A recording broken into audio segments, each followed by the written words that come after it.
Afternoon. हमारे beauty and wellness sector के अंदर जितनी भी सर्विस होती है उनमें कुछ डिफ़िकल्ट वर्ड होते हैं, उनके बारे में हम आज एक्सप्लेन करेंगे। ठीक है। Service timing. सर्विस टाइमिंग का मतलब क्या होता है? जैसे कि मान लें मैनिक्योर हो गया, पेडिक्योर हो गया, इसका टाइमिंग कितना होता है? 40 मिनट होता है। फेशियल का भी 40 मिनट होता है। अगर कोई फेस के ऊपर फेशियल कर रहा है और 1 घंटे तक मसाज से थप्पे जा रहा है, उसको फेशियल नहीं कहते हैं। हर सर्विस का हमारा एक टाइम होता है जिसके अंदर हमें अपनी सर्विस कंप्लीट करनी होती है। फॉर एग्जाम्पल हम फेशियल कर रहे हैं और 40 मिनट है हमारा। 40 मिनट के अंदर हमारे अलग अलग स्टेप होते हैं। ठीक है। ट्रॉली सेटिंग हो गया, क्लाइंट ड्रैपिंग हो गया है, स्किन एनालाइज हो गया है, क्लाइंट कम्युनिकेशन हो गया है, स्किन की क्लीनिंग हो गया है, स्क्रबिंग हो गया है, मसाज हो गया है, स्टीमिंग हो गया है, पैक हो गया है, सर्विस स्टेशन क्लीन करना होता है। ये अलग अलग स्टेप से होके हमारा एक प्रैक्टिकल बनता है। तो इसके अंदर जब हम मान लो हम फेशियल कर रहे हैं, ठीक है, और चले जा रहे हैं वाइपिंग करने के लिए, ऐसे ऐसे ऐसे ऐसे, वो तो आपका 40 मिनट कंप्लीट हो रहा है, 40 मिनट कंटिन्यू हो गए। तो आपको वाइपिंग करने का तरीका और आपकी टाइमिंग स्टेप बाय स्टेप होनी चाहिए। जैसे क्लीनिंग है, फेस की क्लेंजिंग फर्स्ट स्टेप होता है हमारा फेशियल का, फेस की क्लेंजिंग। उसमें सबसे पहले सुपरफिशियल क्लेंजिंग करते हैं। सुपरफिशियल क्लेंजिंग और क्लेंजिंग क्या होता है? क्लेंजिंग होता है स्किन को क्लीन करना, सुपरफिशियल क्लेंजिंग होता है फेस के ऊपर पड़ा हुआ मेकअप उसको रिमूव करना। फॉर एग्जाम्पल एक ब्राइडल है, उसने ब्राइडल अपना पूरा मेकअप करा लिया, नेक्स्ट डे वो नॉर्मल फेस वॉश कर रही है तो उसको फेस क्लीन नहीं हो रहा है, तो उस टाइम पे हम सुपरफिशियल क्लेंजिंग करते हैं। सुपरफिशियल क्लेंजिंग में होता है हमारा eyes makeup totally proper remove करना, जिसके अंदर हमारी आईशैडो, लाइनर, मस्कारा जो जो हमारे स्किन के अंदर या हमारे बॉडी पार्ट के अंदर ऑब्जर्व हुआ पड़ा है उसको बाहर निकालना। स्किन सेफ्टी के लिए भी वो बहुत ज़रूरी है सुपरफिशियल क्लेंजिंग करना या प्रोडक्ट को बाहर निकालना। ठीक है। और हमारी स्किन की हेल्थ के लिए भी बहुत ज़रूरी होता है। और उसके बाद हमारा जैसे लिप है, लिप मेकअप में भी हम बहुत सारे ऐसे प्रोडक्ट यूज़ करते हैं। लिप ग्लोज हो गया, लिप लाइनर हो गया, लिपस्टिक हो गया, तो उसको भी हम प्रॉपर सुपरफिशियल क्लेंजिंग में करके उसको रिमूव करते हैं। ठीक है। उसके बाद आ गया हमारा पूरे फेस के ऊपर जब हम मेकअप करते हैं ब्राइडल स्पेशल, बहुत सारे ऐसे हमें प्रोडक्ट को यूज़ करना पड़ता है। कंसीलर हो गया है, स्किन करेक्टर हो गए हैं, फाउंडेशन हो गया है, हाइलाइटर हो गया है, रूज हो गया है, लूज पाउडर हो गया है, फेस पाउडर हो गया। हमने इतने सारे प्रोडक्ट का यूज़ कर लिया जब हम अपने स्किन के ऊपर या फेस के ऊपर मेकअप दे रहे हैं। जब हम बेस बनाते हैं तो हमने बहुत सारी चीज़ों का यूज़ करके, प्रोडक्ट का यूज़ करके हमने अपने मेकअप को स्टार्ट करना होता है। वो नॉर्मल फेस वॉश से या फेस क्लीन करने से वो क्लीन नहीं होता, उसके अंदर सुपरफिशियल क्लेंजिंग की ज़रूरत होती है। ठीक है। अभी ये तो हो गया टॉपिक हमारा क्लेंजिंग, सुपरफिशियल क्लेंजिंग। ठीक है। अभी हम बात कर रहे थे सर्विस के ऊपर, किसी भी बॉडी के ऊपर सर्विस करते हुए उसकी टाइमिंग एक अहम होती है। ठीक है। तो जैसे वाइपिंग करने का तरीका हमारा फास्ट होना चाहिए। ठीक है।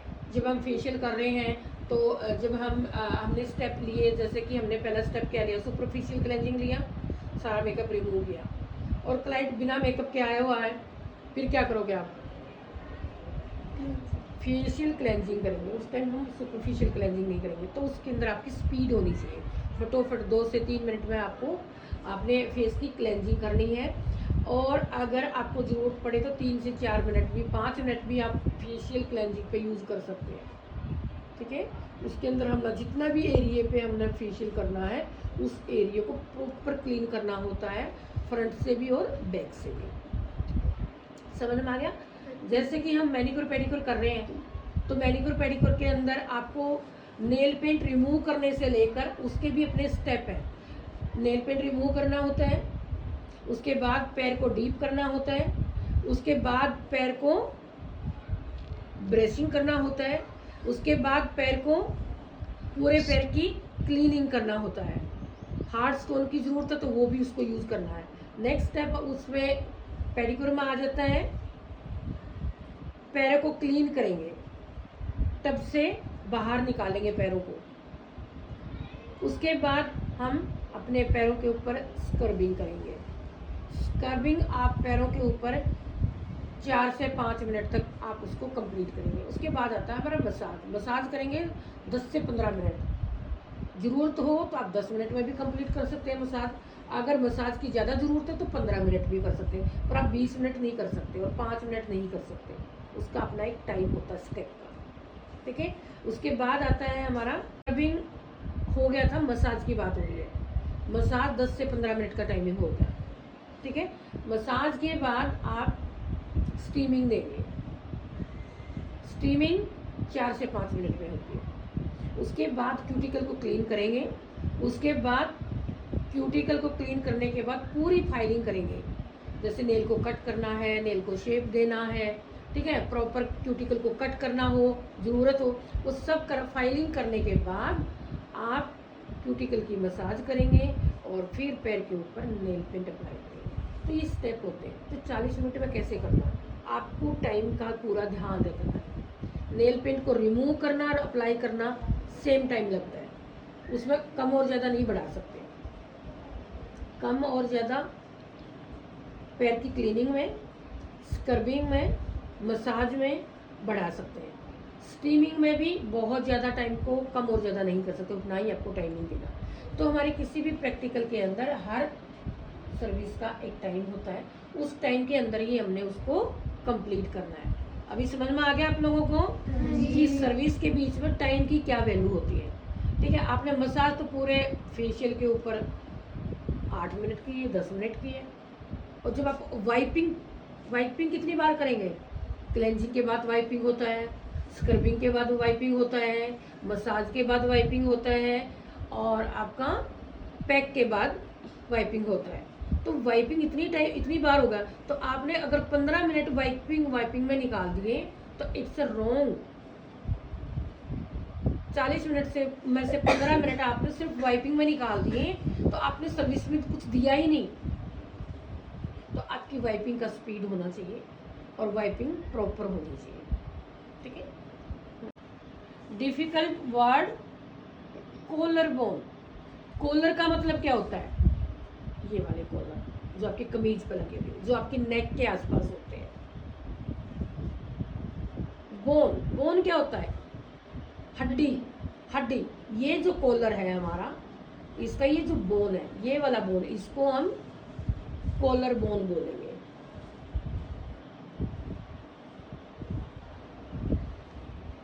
इस कॉलर बोन वर्ड का एक तो फेशियल करते हुए यूज होता है, ये वर्ड यूज होता है बार बार। एक जब आप मेकअप करेंगे तब आपका इस वर्ड को यूज करेंगे, कॉलर बोन बार बार हमारी थ्योरी में आएगा। तो आपको पता होना चाहिए कॉलर बोन क्या होता है।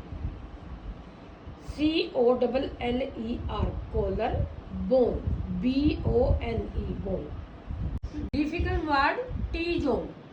टी का मतलब क्या होता है, टी का मतलब वो होता है जो हमारे इंग्लिश के वर्ड्स होते हैं ना, 26 A to Z, कितने होते हैं वर्ड, टोटल वर्ड कितने होते हैं, 26। टी, उसके अंदर टी आकार का एक वर्ड आता है। टी आकार ऐसे आता है ना। तो हमारे फेस के ऊपर बहुत बार सर्विस करते हुए टी जोन वर्ड का यूज होता है, बार बार रिपीट होता है।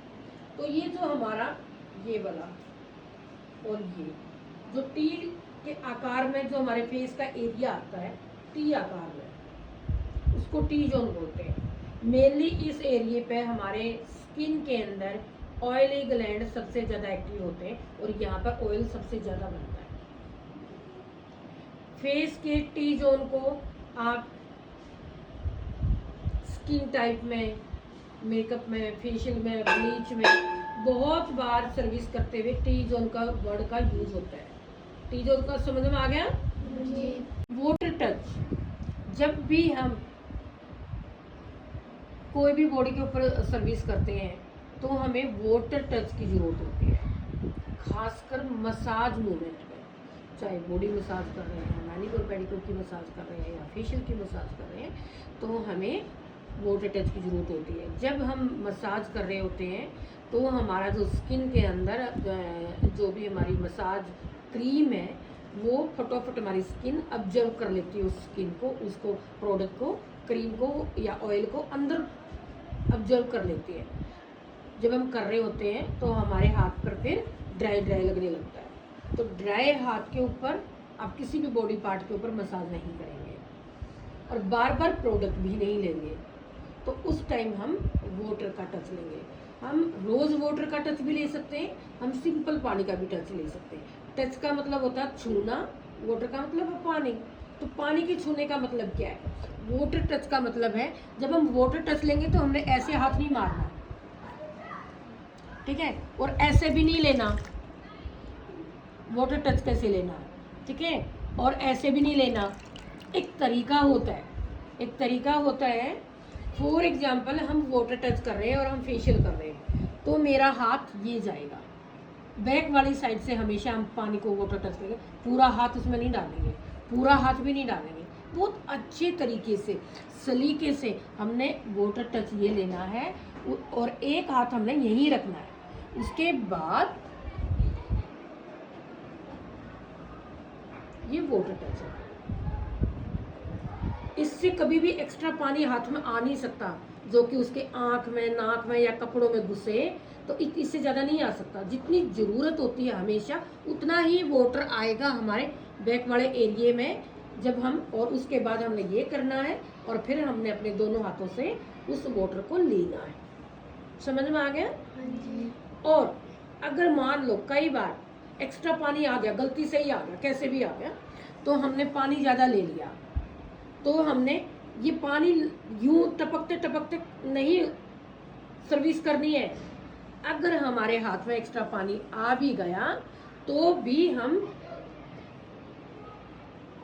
एक्स्ट्रा पानी को यहाँ पे झाड़ लेंगे, पोंछ लेंगे, हटा देंगे, कम कर लेंगे और फिर हम अपनी कोई भी मूवमेंट। अभी मैं यहाँ पर फेस के ऊपर बात कर रही हूँ। बॉडी के किसी भी पार्ट पर जब हम वाटर टच करेंगे, ज़रूरत पड़ेगी, जब हम मसाज मूवमेंट करेंगे, जब हमें वाटर टच की ज़रूरत पड़ेगी, तो हमने इसी तरीके से सलीके से, एक तरीके से वाटर को लेना है, टच करना। इसीलिए वाटर टच नाम दिया है ना। वाटर को सिर्फ टच करना है, उसको ऐसे नहीं करना। तुम लोग ऐसे कर, और जब वाटर टच करेंगे तो क्लाइंट के ऊपर जब हम काम कर रहे हैं तो इस वाटर का आवाज़ नहीं आना चाहिए। जैसे अभी मैं कर रही हूँ तो आवाज़ आ रहा है ना। तो वाटर टच कैसे होता है?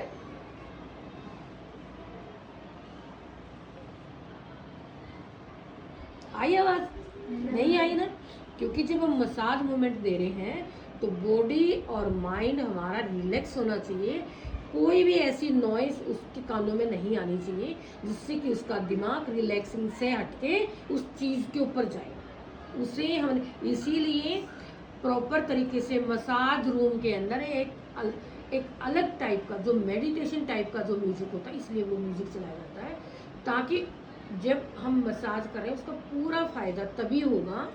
चाहे मैनिक्योर पेडिक्योर की मसाज कर रहे हैं, चाहे बॉडी की मसाज कर रहे हैं, चाहे हम फेशियल की मसाज कर रहे हैं, तभी उस सर्विस का पूरा क्लाइंट को फ़ायदा होगा जब उसका माइंड रिलैक्स कर रहा है। तो उसकी माइंड में कुछ चल रहा है, कहीं पंखे की आवाज़ आ रही, कहीं पानी की झाड़ झाड़ कर रहे हो, कहीं बाउल से आवाज़ कर रहे हो, कहीं अपने पैरों से आवाज़ कर रहे हो, कभी अपनी सांस की आवाज़ कर रहे हो, तो क्लाइंट रिलैक्स कभी नहीं होता। ठीक है। और मेन फंक्शन और बेनिफिट इसका किस लिए होता है? इसलिए होता है जब उसका माइंड पूरी तरह से फोकस में और रिलैक्सिंग मूड में होगा। ठीक है। Difficult word, eye socket. Eye क्या होता है? सॉकेट क्या होता है? आँख का डिब्बा। आँख का डिब्बा कौन सा होता है? सभी लड़कियां अपने अपने फेस के ऊपर आँख के चारों तरफ उंगली लगा के दबाव करेंगी, महसूस करेंगे अपनी अपनी बूंद को।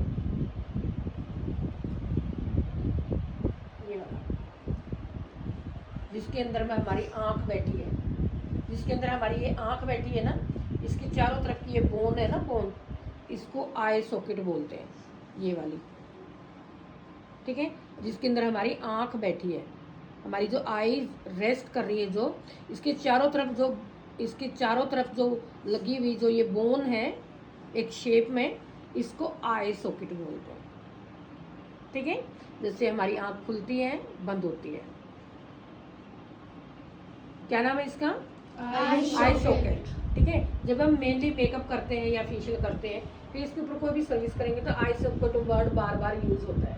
और मेनली जब हम मेकअप करेंगे तो आईज मेकअप करते हैं तो हम आई सॉकेट का वर्ड बार बार यूज करते हैं। तो आपको पता होना चाहिए कौन से वर्ड का क्या मीनिंग है। प्रेशर पॉइंट, प्रेशर पॉइंट हमारी बॉडी के अंदर किसी भी पार्ट के ऊपर मसाज मूवमेंट करते हैं, तब हमारे प्रेशर पॉइंट की थ्योरी में बार बार आना बहुत ज़रूरी हो जाता है। जैसे कि हम फेशियल करते हैं, ठीक है, तो हमने मान लो हमने जो लाइन की और या चिन की मसाज की, तो ये यहाँ पे आके हम यहाँ पे प्रेस करते हैं, तो ये क्या हो गया हमारा प्रेशर पॉइंट, ठीक है। जैसे कि हम